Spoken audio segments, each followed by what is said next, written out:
Well, good morning, good evening, good afternoon, and good night, wherever you may be out in this wonderful world that you all live on. I am broadcasting from Olympus Mons. What is it, like the third planet from the sun? Third or fourth? I think, let's see what we got: Venus, Mercury, no, Mercury, Venus, Earth. Fourth planet from the sun, Mars, baby. Broadcasting with a mighty 1.1 gigawatts of pure electric excitement, comic power. So, you're watching, of course, Sketching Past Midnight Live, where we talk about all the things that go bump in the night, and we talk about other stuff. We talk about life and philosophy and comics and just whatever else that we want to squeeze in there, and we just have a good time. We have fun together. At least that's what I like to think. So, in tonight's episode, have no real well thought out plans. I just have a couple of ideas, a couple of things just floating in my head. And of course, as I'm trying to do stuff, technology's trying to fail me, but I will not allow it. So keep that in mind. This whole live stream could crash at any moment. So you all are pretty familiar with that. And before we get started with tonight's topics and tonight's sketching, let's get into some weird and strange and unusual news.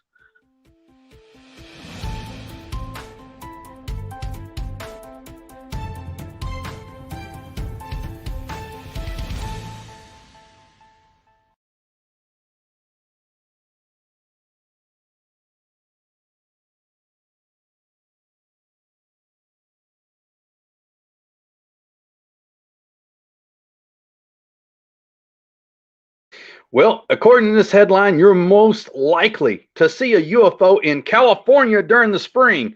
And this is written August 25th of 2021 by Eel. Is that Eel? Cupula.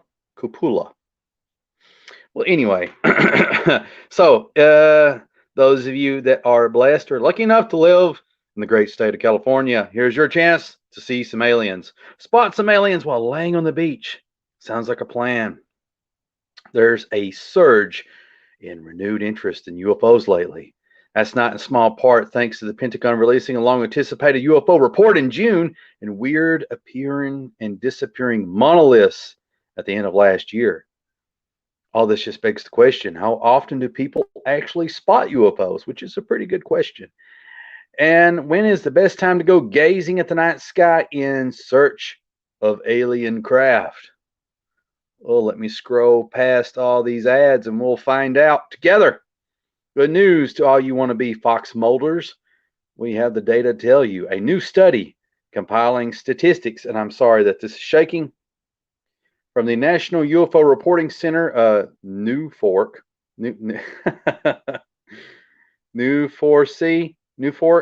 I don't know. I know I'm not pronouncing it right. Tells us when. Oh, where'd it go? There's a picture of UFO. Let's get back up here to New Fork. Let's see. Where we leave at? Okay. Pop-ups. The reporting center at New Fork tells us when and where the little green men like to pop up most in the U.S. To sum it all up, if you want to see a UFO or at least misinterpret a completely ordinary celestial object as an alien vessel, you want to be out in the springtime on the West Coast. So, yeah, probably save you time reading the rest of this article if you check it out yourself. But springtime on the West Coast, the aliens seem to particularly favor California, or maybe they just like beaches. And let's see.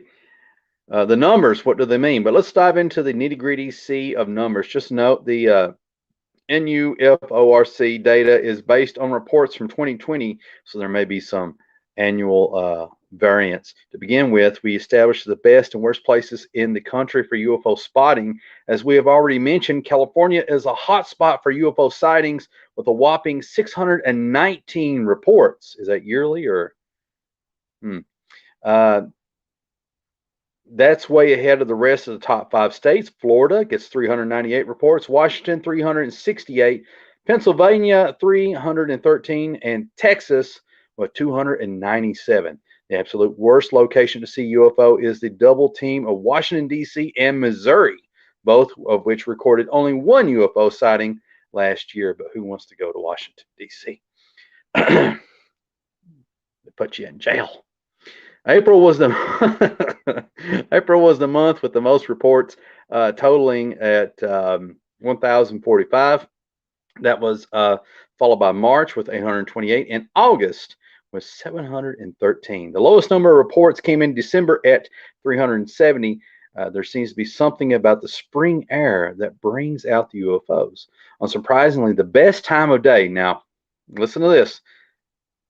The best time of day was after dark between 8 p.m. and 12 a.m. when people made 3,069 sightings. The fewest sightings, again, unsurprisingly, were made between 12 p.m. and 4 p.m. with 428 reports. From these numbers, we can infer that if you want to maximize your odds of seeing a UFO, you can be in California in April and look up the heavens starting from 8 p.m. You can then comfortably go to bed at midnight. Conversely, if you want to make absolutely sure that you don't see any UFOs while gazing at the sky, your prime time is in December after lunch break. You also want to be in Washington, D.C. Suppose you could also go to Missouri, but why would you do that? Well, why wouldn't you go to Missouri? What's wrong with Missouri? Let me look up who wrote this article. On behalf of the good people of Missouri,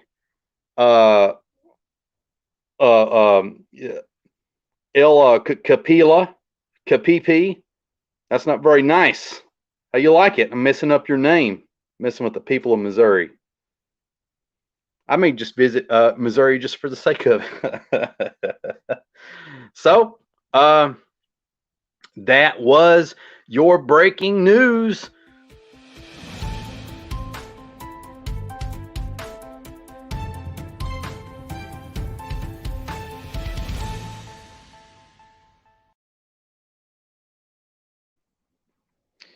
All right, and so now we're back, and now we're going to actually do some sketching, some comics, comic talk, all those wonderful things. And before we get started, I want to show something that I actually was working on maybe 2 days ago at work, and everything just kind of went a little sideways, went a little right, a little bit of everywhere. Okay. So, been doing a lot of Hulk sketching on Instagram, as you're all well aware, or some of you, not everybody has Instagram or every social media known to man, but I do, because I'm hip like that. But got the Hulk here in my attempt at Rhino, my first time seriously trying to draw Rhino, and I think it turned out fairly well. Actually, I should do some eye hole thingies, gotta have somewhere to peek out there. But and I'm also missing another horn, and I tried to fix this, and you have to bear with me with the focus. It's going to go all wacky doodle, but you can tell where I tried to draw a horn, but it was already too late, because when I sketch this stuff out, this is all ink pen, so I just grab a pen and I start going to town. I try to do it kind of lightly, and then I get darker and darker with the pen, and then I'll use like a what do you call that? A permanent marker to make things deepen and pop just a little bit more. Something else that kind of went a little sideways here is I started working on Jennifer, She-Hulk. Okay. And didn't like the way I did her face. I did actually at the house put some white out around her chin to try to fix things, but it is what it is. And I didn't get finished with it. You can see where I started getting really tight here, and then around here I didn't kind of finish it out because like that I got stuck on the face. Another problem have here, and this turned out fairly decent, is Modoc or Modoc. I actually drew his nose down here, and that was a bit of a problem because he didn't look too much like Modoc or Modoc like that. So had to fix that so it looks better. That's my first crack at drawing Modoc and Rhino. And so I may tinker with this a little bit more, and then I'll like upload it to Instagram or something like that. And hopefully things will look much better by the time I put that stuff up there. And our first comment for the night, or maybe it is the only, who knows? We never know how these things go. The Lion Tiger Man 23 says, "How's it going, man?" It is going great, sir. It's good to hear from you. I hope you're doing well. I'm here sipping my, it's kind of almost looks like you would get this from the hospital. It kind of got that look to it, except for the straw. Sipping my green tea, which is infused with, coughing, infused with what? Ginseng. It has ginseng in it. Pretty cool. Ginseng and honey.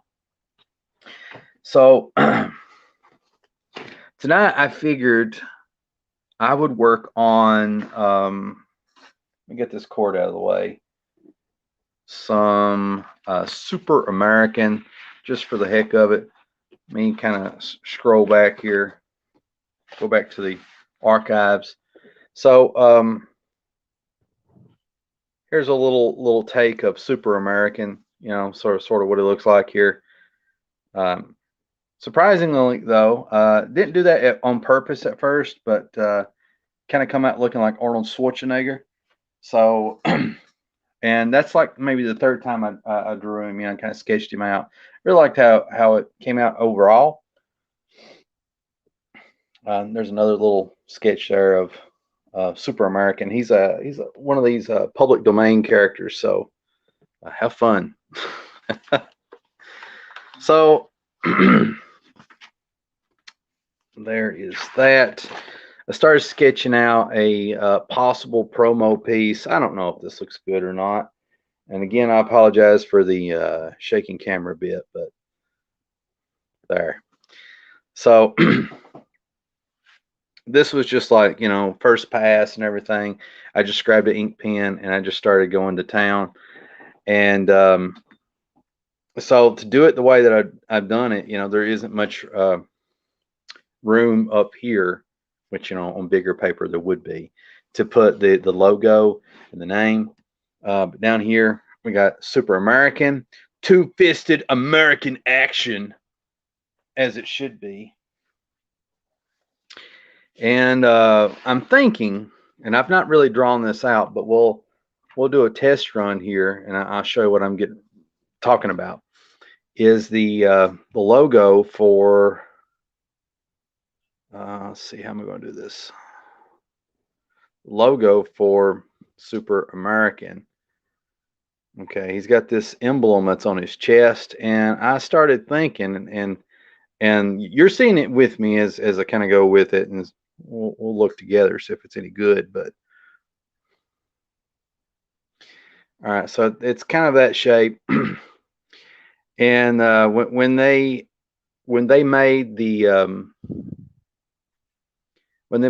name Super American for the Super American character, they actually use kind of like these Superman type fonts. And I kind of wonder if those Superman fonts predate Superman, which is pretty interesting. I need to do some more research on Super American.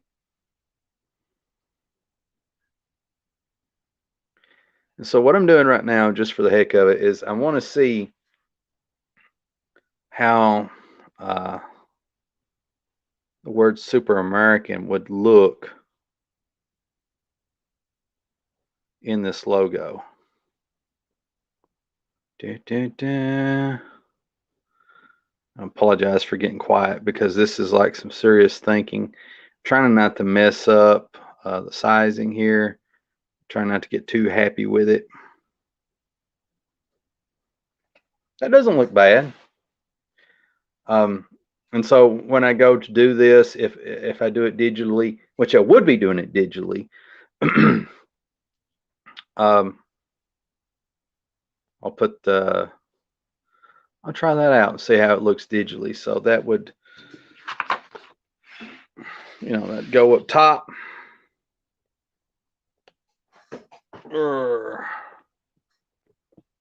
Super American. How would I do this thing? Let's see. Two-fisted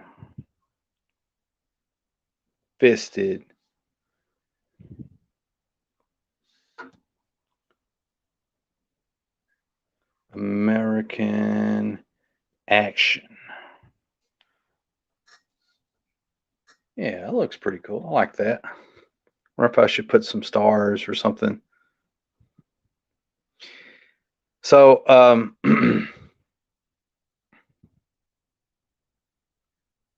right. I promise, guys, I will be talking a million miles a minute as soon as I get this third star drawn in here. Lots of deep thought. I really like that. I think that looks pretty cool. That's going to look cool as a logo. I do like maybe like something like that. Makes it look like a world heavyweight title of something. I don't know. Let's see here. Yeah, that looks nice. That looks good. Toot my own horn. So enough of that jazz. It's time to sketch like no other.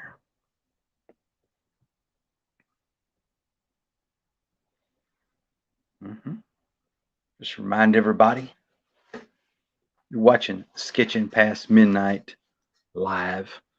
So I'm going to attempt to start transferring this idea here over to this, and a couple of quick things. This guy is from a public domain comic called The Hangman, and that character here, his name is Swastika. Because I didn't see some really serious baddies for Super American, so I kind of had to dig around, and so I'm going to come up with an interesting story about Mr. Swastika, and then these are his henchmen, really crudely drawn, and I still have to figure out what they look like, but they got some high tech. Come on, camera! They got some high tech armor on, and I'm toying with the idea of giving Super American a gigantic helper in the form of Silver Eagle. Let me write that down because I will forget. He's like robotic, and he flies through the skies and does stuff and blows things up. Very awesome. The origin story of Mr. Super American is he comes from the future to go back in the past to World War II to fight Nazis and Hitler and all these things. All right, so let me think. I think what I'll do different here is I'm going to leave space for the logo to go here. And I tell you what, one thing that I've been learning here lately, stuff that's common sense, I'm sure, to all of you, but if you're like me and you struggle, maybe this might be helpful. But I find that drawing things on the fifth pass, on the fifth try, I really start to get it down, nail it down. I've been trying to work a lot on my anatomy and poses to get some cool poses down, you know.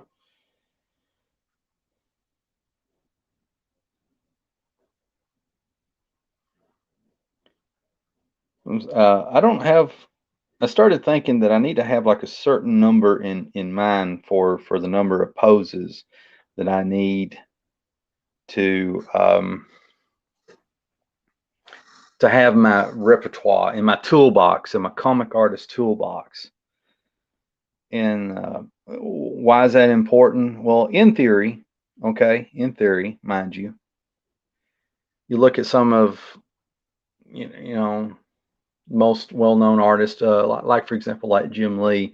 Jim Lee probably has anywhere from 5 or 10 stock poses that he can pull out his butt at any given time when there's a deadline, when there's a big crunch, you know, and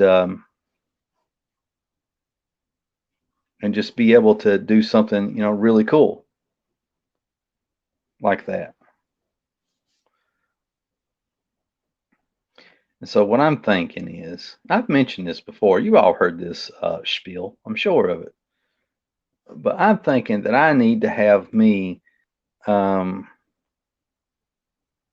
like a couple of stock poses in my comic artist toolbox that can help me be more productive and get stuff done, that sort of thing, you know.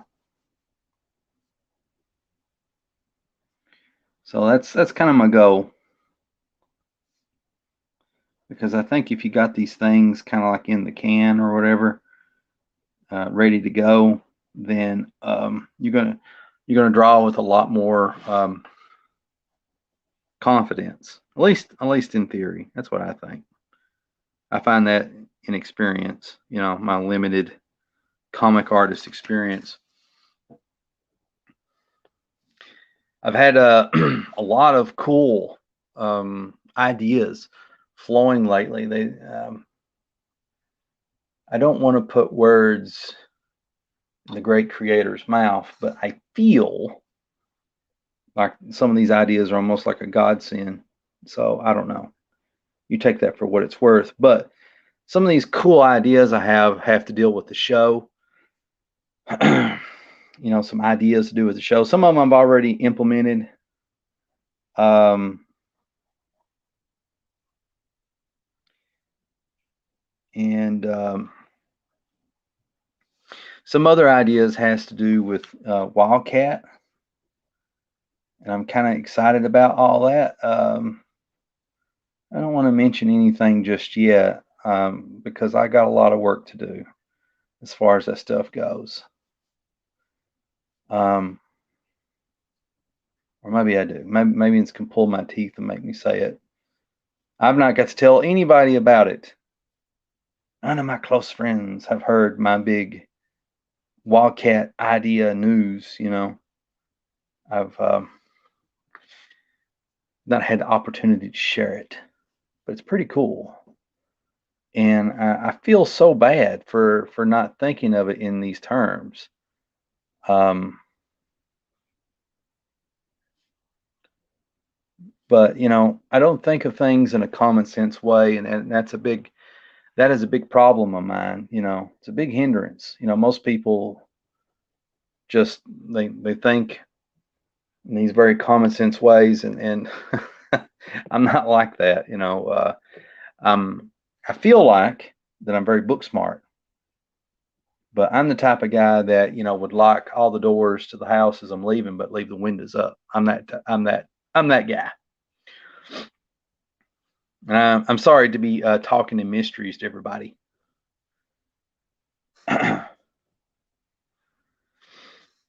Lion Tiger Man 23 says I'm going to do my first show on the Jazer. Hopefully I'm pronouncing it right. On Jazer or Jazer comic channel called The Comic Room on Monday. Well, that's really cool. I'm very excited for you. Very excited for you. if you happen to think of it, send me a link or something like that, or on the day of, or if you happen to think of it, just send me a link to his channel. I might be already subscribed to his channel. I can't remember, and and I'll try to check that out, as that happens. So anyway, that's pretty cool. I'm happy for you. That's some good news. I'm kind of winging it when it comes to these muscles. Anyway, let's see here. So got some cool Wildcat stuff possibly happening. Nothing super fantastic major, but in terms of more content and stuff like that. So I'm looking forward to that.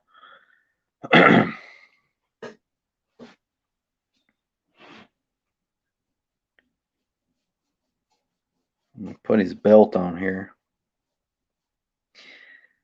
So some of you might be like, you've not seen this yet or have no clue what I'm doing. Is like, what the heck is Super American, and why are you drawing him? Well, Super American is a public domain character, and that is a really crappy star, but don't judge me. I can fix it later. That's what an eraser's for. But Super American is one of a gazillion patriotic American superheroes that are in the public domain. And I was trying to figure out what to do after Wildcat, after I wrap up the anthology. I have a really bad, I have an issue going on right now where at some point I'm going to start to double down and work on the Wildcat Dead Man Walking story, the one I've been talking about forever.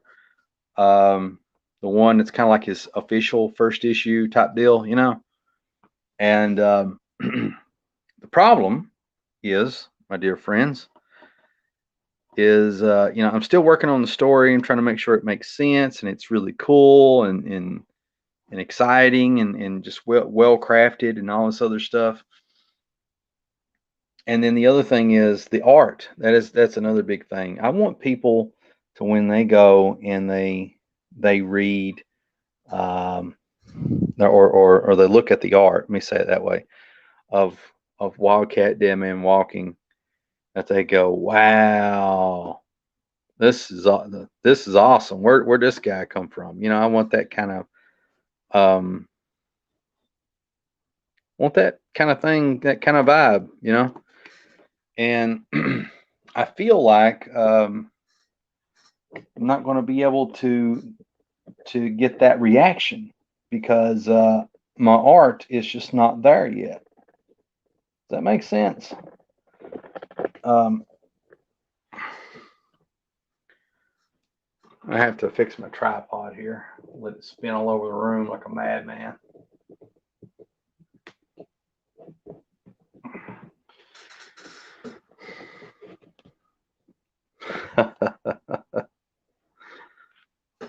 I know this don't look like much right now, but I promise later on it's going to get better. Or at least I hope it will.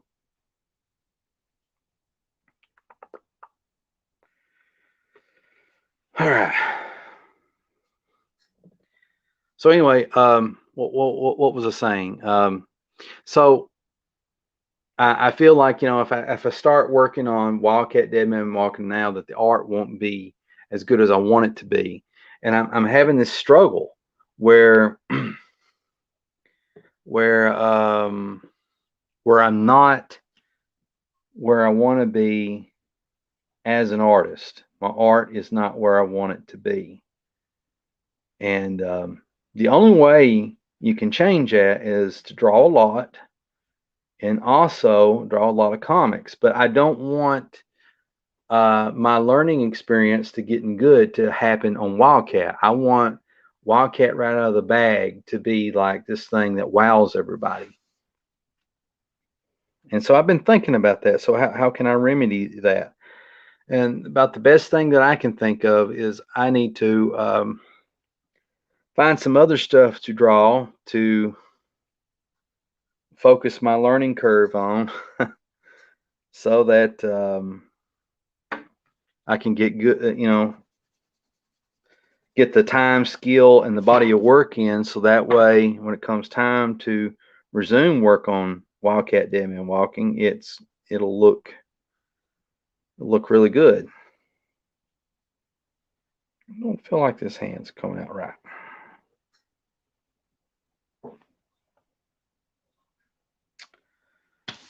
Shoot. Well, it is what it is, I guess, right now.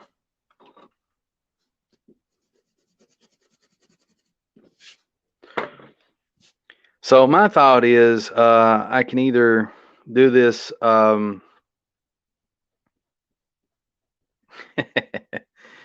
do Super American and try to do as many issues as I can of that to get good as an artist, as a writer, as everything,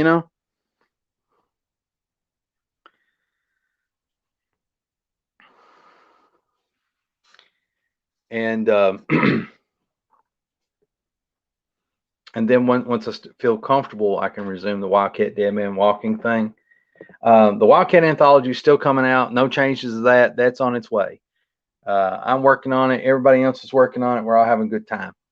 But I'm talking about past that. What's next?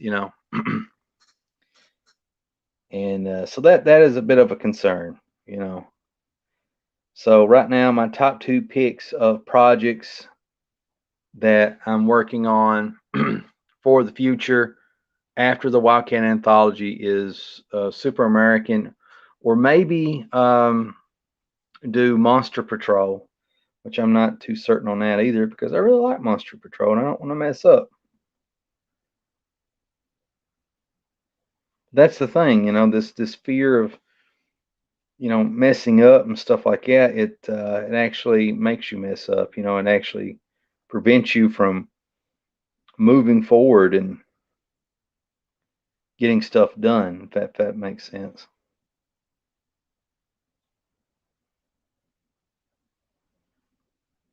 I've been doing a lot of studying here lately. I'm always doing some type of studying. I've been looking at some George Perez.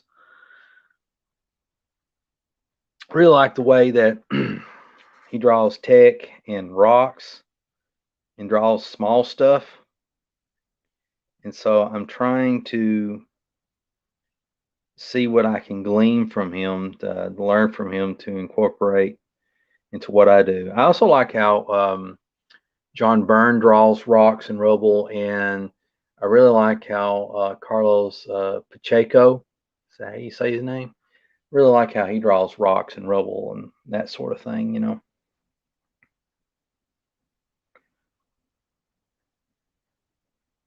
I mentioned earlier that I've been doing this big pose study thing.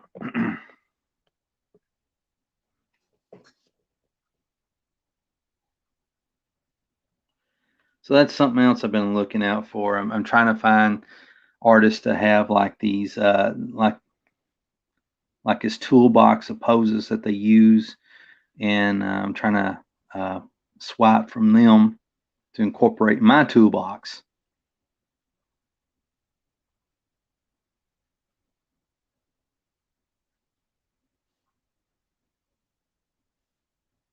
All right, it's turning out decent. Ain't nothing to write home about just yet.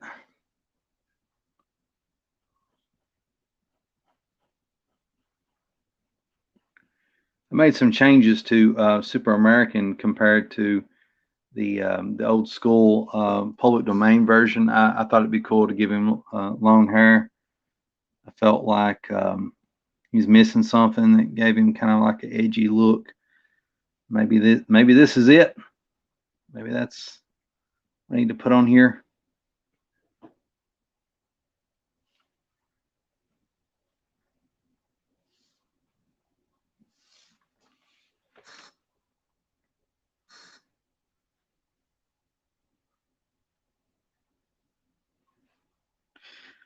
See, I got some more comments rolling in. Slowly but surely. The Bow Gallery. Hey, it's okay, man. You shouldn't let perfection paralyze you from moving forward. That's true. I agree with you.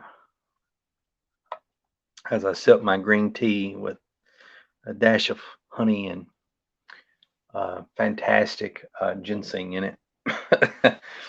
But you're right.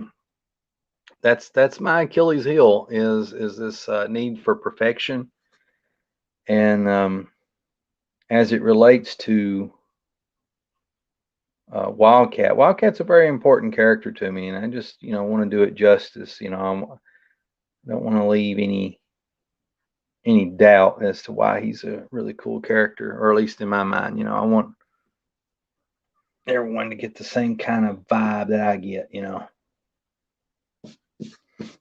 But besides that, me working on after the Wildcat anthology, me working on Super American or whatever it is I'm doing. My goal is to break past that perfection, to go past it.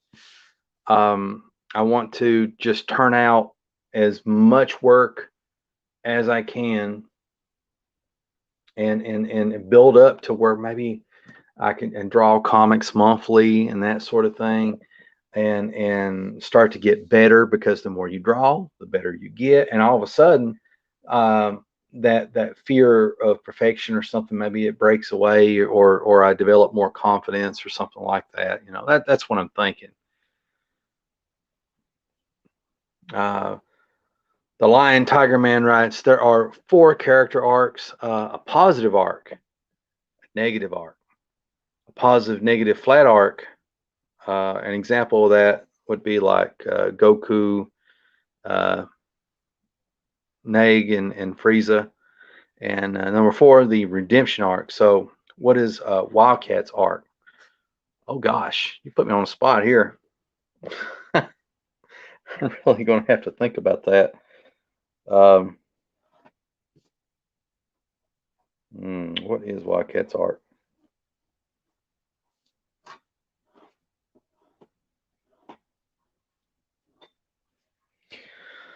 Let's see. I think Wildcat's arc, is a redemption story. Um, the whole thing is, and yeah, I think that's part of the problem that I'm having, because um, sometimes you can just like crap stuff out on the page, and you know what it means, but other people can read it or see it, and then they think they're not seeing it. And so I think it's a problem that I'm having, is I want to make sure that when I do the Wildcat stuff, that everybody can see it and they can understand and follow along. And the story that I'm trying to craft for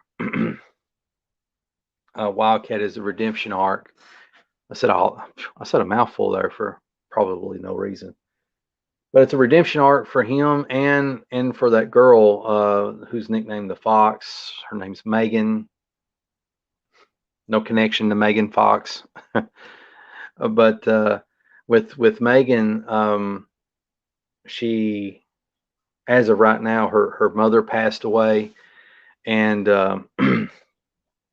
there's like these questions that she has about it, and nobody talks about it in town. Her uncle, I guess, right now it's her uncle, the sheriff, doesn't like to talk about it, and it's caused her to go down a dark path.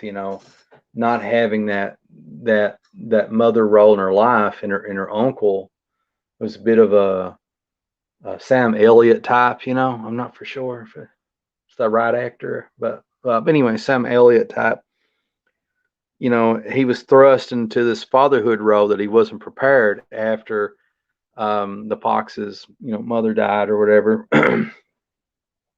and without meaning to. It's had a negative impact on the fox's life, and there's been other things too, I think. And so I'm trying to fit all these things together, make all these pieces fit in a good way that makes sense. It's not forced and it's organic, and trying not to do too much. And that's another problem I'm having. Look at these legs. I think these are the best legs you've ever seen. um, and so I'm thinking that she made some bad choices on the way, and she's trying to make amends for these choices as the story moves forward. With Wildcat, I'm thinking that in his past he's done some really bad, horrific things, and some of these things, I believe,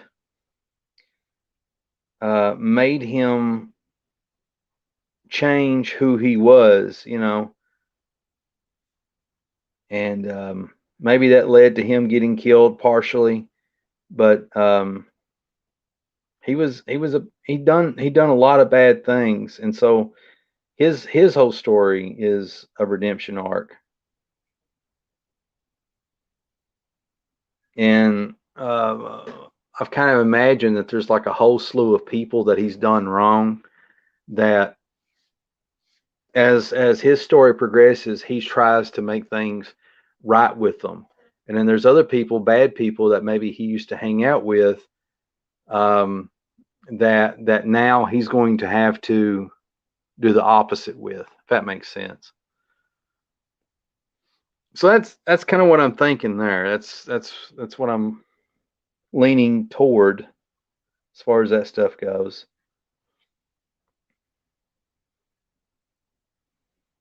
Let's see here. Let's get this cape stuff going on. Not liking how this is looking a little bit.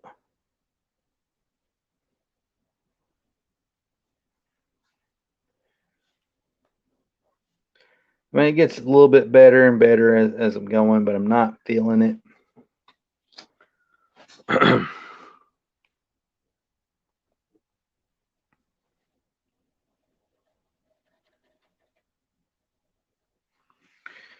Dun, dun, dun. Looking on the wire. Dun, dun, dun, dun, dun. Close that thing. Open this up. All right. See where I'm at here.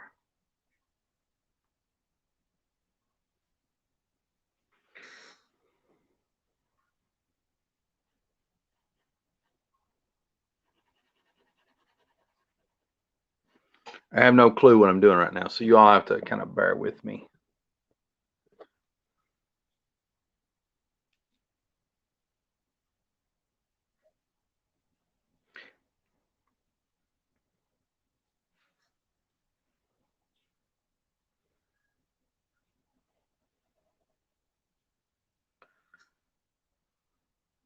The shading I'm adding in, I'm thinking that it's going to look really cool once if I can get it colored. Uh,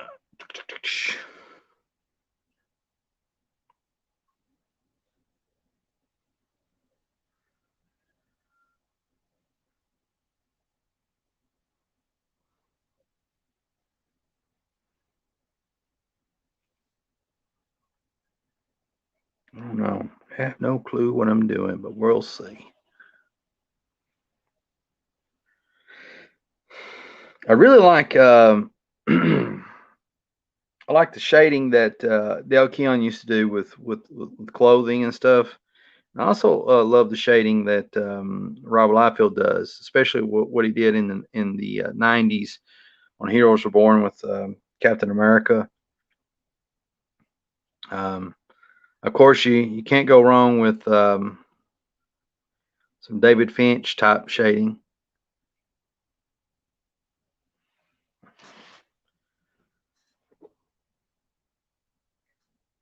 So I'm trying to go for this look on on Super American where his outfit has this red shiny look to it, and I think that may look cool if I can ever pull it off here. Na water.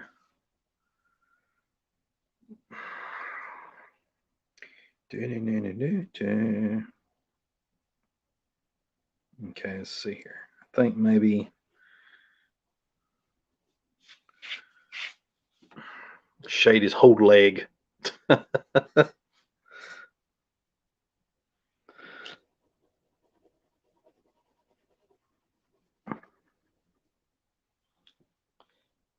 And what about this one? Maybe I should go for more of the same. I don't know. John Byrne does some pretty cool costume shading. That's somebody else that I left off.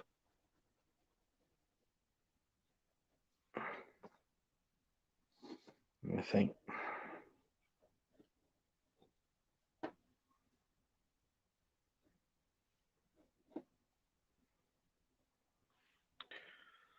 Well, it's looking a little bit better.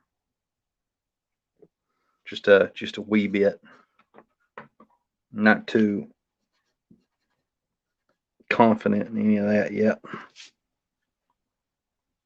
I feel like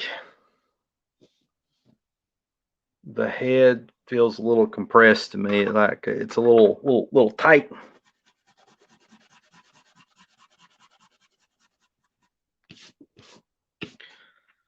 All of a sudden, the drawing got so much better. I'm feeling the head. Let's try this again.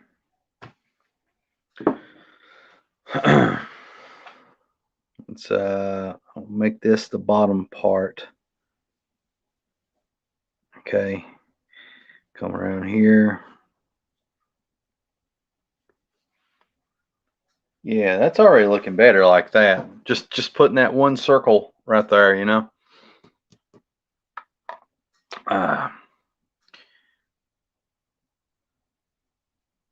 Site is using your camera and microphone. Tap to return to StreamYard.com. What site would be doing that? Could it be YouTube?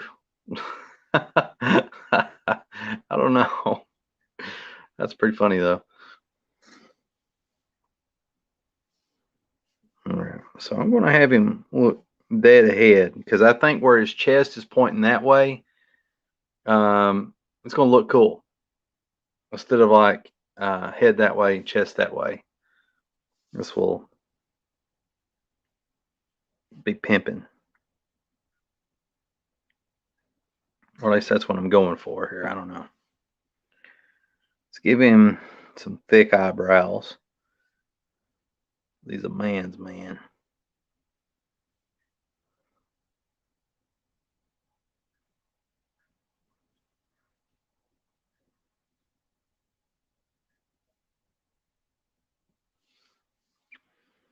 He is the super American.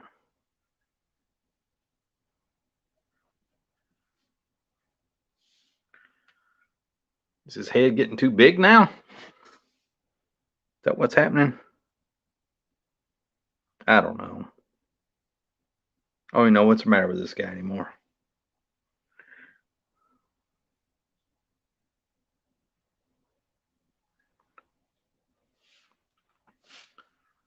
Yeah, that's too big.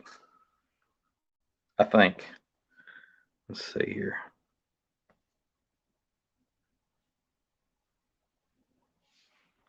Yeah.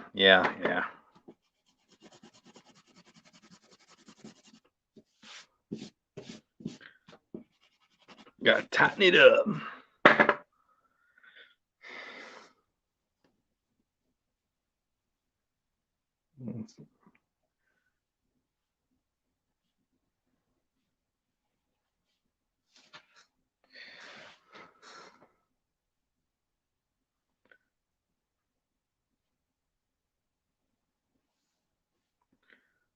Okay, I apologize, guys, that I'm being so quiet right now because this is kind of more of a serious piece.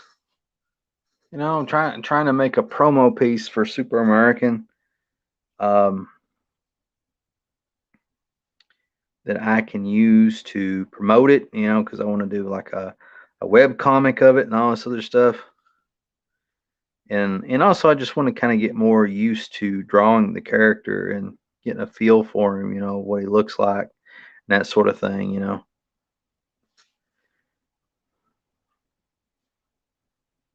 kind of get that down pat.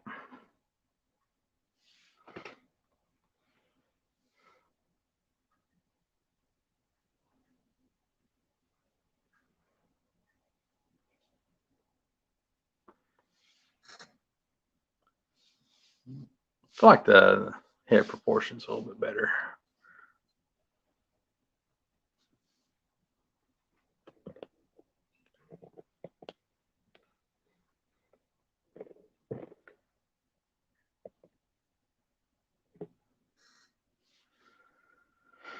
Hmm. I'll tell you this to actually have a topic going on here, so that way I'm not being quiet one time I'm drawing. I've been giving a lot of thought here of changing careers. I think I mentioned that before, but it doesn't hurt to mention it again. And when I say careers, I shouldn't say that. I mean changing job. Career is, and to me, is more like something that you do for a living that you enjoy. I have a job. You know, the job has its good days and its bad days and all this other stuff, you know. And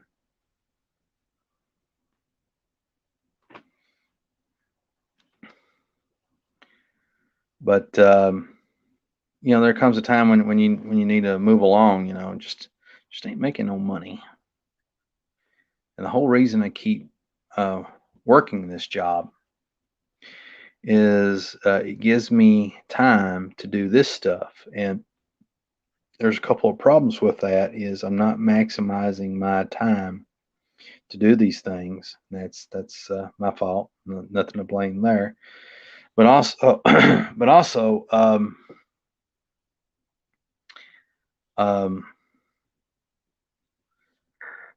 you know, I feel like me working at my current job puts a financial burden on my family as a whole, and because of that, um, in me not making larger headway in terms of comics and art and stuff like it, it doesn't really justify working at that place anymore. You know, because the benefit was whatever time it gave me to do this sort of stuff. And I've been talking about it for a while, you know, and I'm one of these people that for whatever reason it's like difficult to just start a new job. You know, you get comfortable, you know, when you probably shouldn't. You get comfortable with the devil you know than the devil you don't, and that's no good. Can't have that. Can't move forward in life with that type of attitude. You know, you got to be willing to take risk. And I'm mainly just talking to myself here.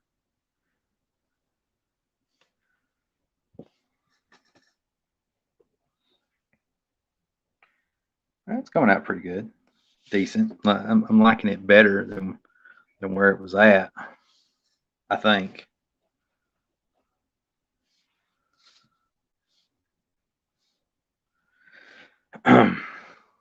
But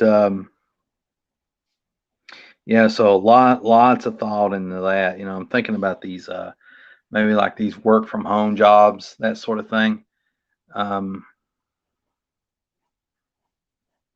that pay really good. Maybe maybe I could save up like a large sum of money and just take a break from working and just take a 6 month or a year off and live off this large sum of cash I'd save up if I can ever save it up and just focus on trying to get good at drawing comics and that sort of thing. See, that's one idea. But I got to save enough money to justify doing that. I got all kinds of ideas. I'm an idea man. I'm just full of them. Some are good, and some are bad. Kind of looks a little Jim Lee-ish.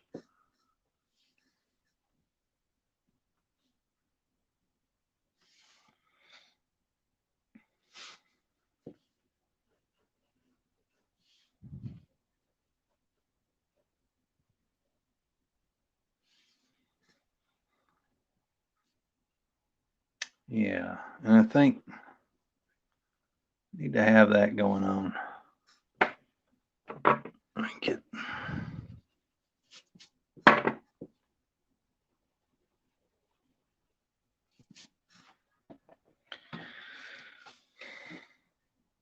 there's a lot of people, I guess, right now that are kind of thinking the same thing, and um, across the country, which I think is a wonderful thing. Really, I mean, it's your life, it's my life, your life, it's everybody's life, and you have to. It's just great that people are having the opportunity where we can question these things now, being on this hamster wheel. Um, and asking a good fundamental question of like, why are we doing this? What is, you know, are we making money doing the jobs that we do?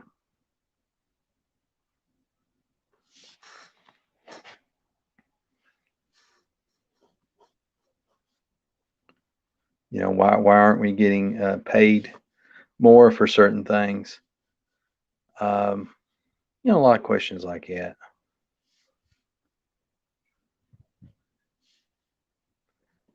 Let's make that chest bigger. Puff it out, buddy. Yeah, that's what I'm talking about.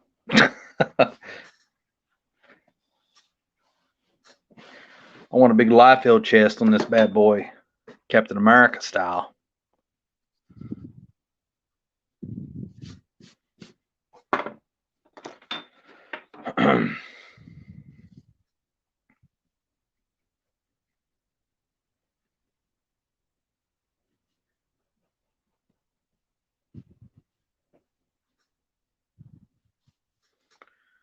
See, I'm guessing gotta shade that in. A lot of guesswork when it comes to shading stuff because that's something else I need to work on. I just need to shade till I get good at it. When it comes to like costumes and doing stuff like that.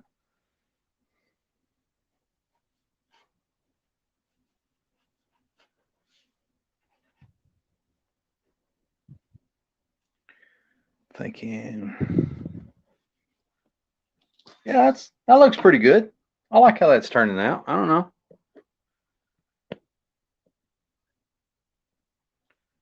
Let's see. Does the head look too big? Maybe.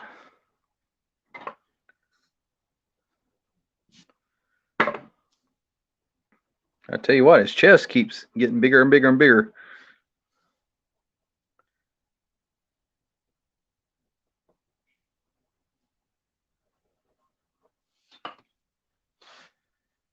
And I feel like this is from here that looks good, but then it kind of falls apart. So maybe I need to figure that out. That's a bit of a doozy. Kind of looks like Better Ray Bill the way he's coming out right now.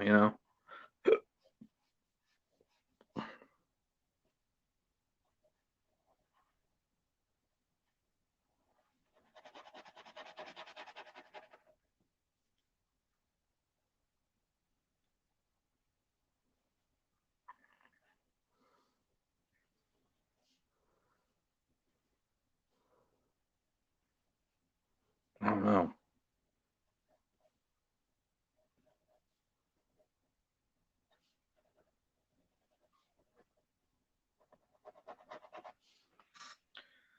Did I improve it or did I muck it up?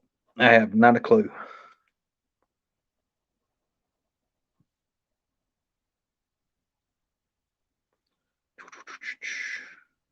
Da-na-na-na-na.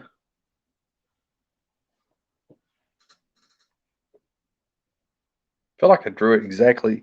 Maybe the problem I'm having is maybe it is over here in this little area. Lion Tiger Man writes, I want to go and sleep. Take care. All right, that's fine, man. You have a good night. It's pretty bad. I'm putting my audience to sleep. That's not a good sign, is it? I don't think so. You have a good night, sir.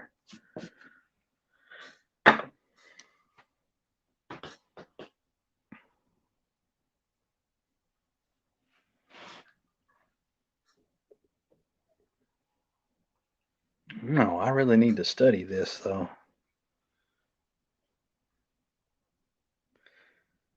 All right.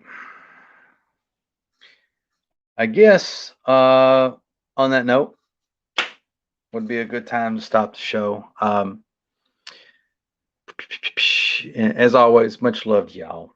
And I know I say this a lot, but just to remind you to be the tide that rises all ships. And I say that a lot, but it doesn't hurt repeating that if you want a better world, you want a better community or just whatever, then you got to take yourself out of the equation and you got to think of others and try to be that tide that rises off ships.